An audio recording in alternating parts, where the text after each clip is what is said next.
Day 1. My name is Alexander Lebedev, a researcher from the Institute of Anomalous Studies. I write these lines in a dimly lit room, my thoughts still reeling from what I have experienced. I am unsure if I truly made it back, or if this is just another layer of the nightmare. This diary is all I have to document the expedition that took us, into a parallel world. If I do not record it now, I fear my memories will slip away, as though they too belong to some other reality. Day 2. We arrived at the old military base, a place long abandoned, where we believed a mysterious portal was located. Our team consisted of 7 people. Myself, tasked with documentation, 2 physicists, Smirnov and Volkov, 2 biologists, Morozova and Nosov, an engineer, Shestakov, and our guide, a man of few words named Martin. We had learned about the portal from classified archives, files that mentioned an experiment in interdimensional travel conducted decades ago. No one had fully understood the portal's nature or origin. When we powered up the device, at first nothing happened. Then, in a sudden flash, a vivid crimson glow filled the chamber.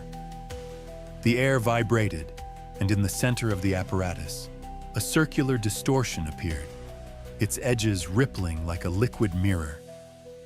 Beyond the haze, we glimpsed a gray, fog-shrouded expanse. My heart pounded with both anticipation and dread. None of us could guess what lay on the other side. Day 3. Crossing over felt like being torn apart and reassembled. For a moment, I lost consciousness. A sharp pain throbbed in my temples, and when I opened my eyes, I was standing in a barren, colorless wasteland smothered by fog. An oppressive half-light surrounded us. In the distance, looming silhouettes of jagged rock formations rose out of the haze. But the entire scene felt wrong, as though it were sculpted from the substance of nightmares. The first thing we noticed were gigantic tunnels, or arches that seemed formed from rib-like structures. They reminded me of the skeletal remains of gargantuan beasts, long since dead and fused into the landscape. It was as if we had stepped into a living painting by H.R. Giger or stumbled into a Lovecraftian dreamscape. Day 4. While investigating the area, Shestakov found odd tracks in the ground, long claw-like grooves that led toward one of the enormous tunnels. We decided to follow them. The interior was darker, and the walls seemed to shift and pulse in the gloom. Near the entrance, we discovered what looked like a statue, a massive horned skull carved from stone. But as we drew closer, the statue moved. It was as if a gargoyle had awakened from centuries of slumber. We recoiled in horror, yet it did not attack us. Instead, it just observed, guarding that dreadful corridor. We passed it warily, feeling as though our every move was measured by ancient eyes. Day 5. Eventually, the tunnel opened onto a broad plain. There, an even more nightmarish sight greeted us. Far ahead rose a colossal mountain, its peak shrouded in swirling mist. On its slope, a perfect circle of glowing red light pulsed like a molten eye, beckoning us forward. As we debated whether to approach, I spotted movement in the fog, robed figures gliding silently across the desolation. Their faces were hidden under deep hoods. They formed a procession toward that burning ring of light. We ducked behind jagged rocks, trying to remain unseen.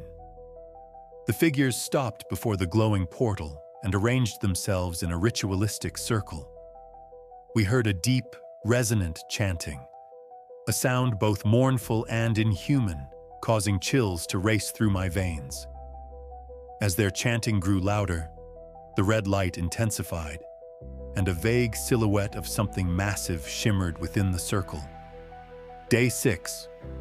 We chose to avoid the mountain, but soon we encountered another horror.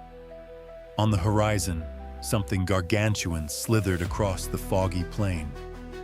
At first, it appeared as a towering, amorphous mass. But drawing nearer, we saw it was a slug-like creature cloaked in a shroud, its maw lined with ribbed, fang-like protrusions. 3 more of these monstrosities accompanied it, floating in formation. To our shock, we noticed the same hooded figures, perhaps more of their kind, approaching these giant beasts without fear. It was as if they were summoned by the creature's silent will. Whether these robed beings were human or something else, I could not say. They seemed utterly devoted or enslaved to the monstrous wills that roamed this dimension. Day 7. Our biologists, Morozova and Nosov, attempted to collect soil and air samples. The readings defied comprehension. Anomalous elements unknown to Earth's periodic table pervaded the environment. A faint smell of sulfur and decay lingered in the air. We pressed on through a labyrinth of bone-like arches, seeking a place to rest for the night.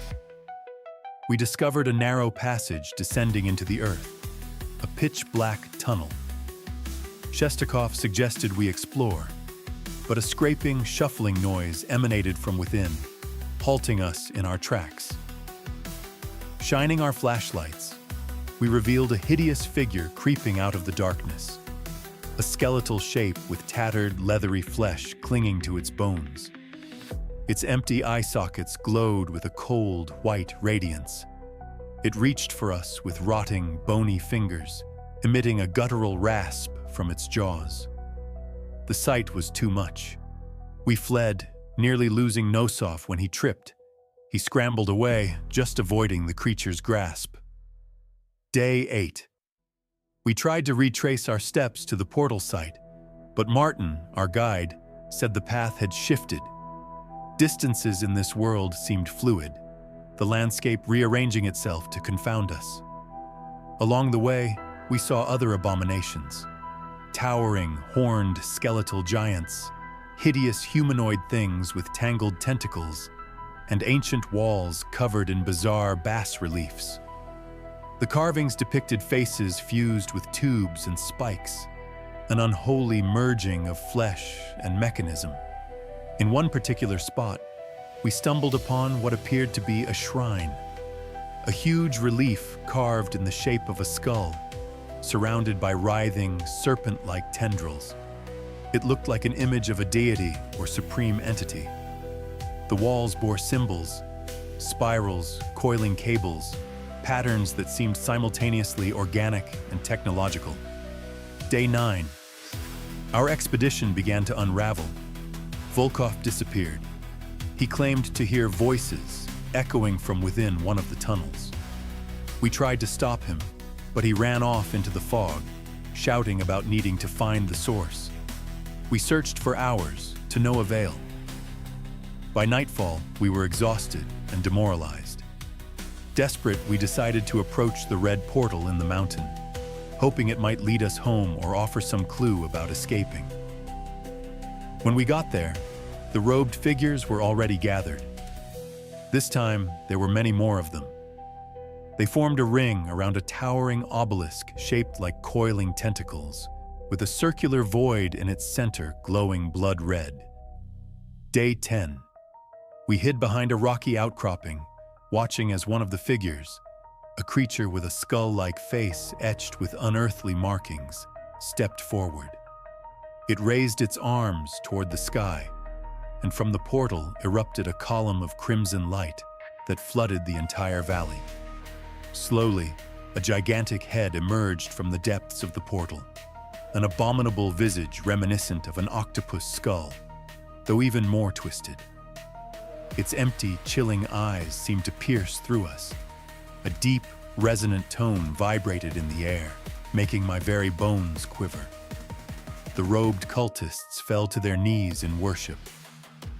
I realized then, these beings were not merely residents of this world, but zealots serving a monstrous god.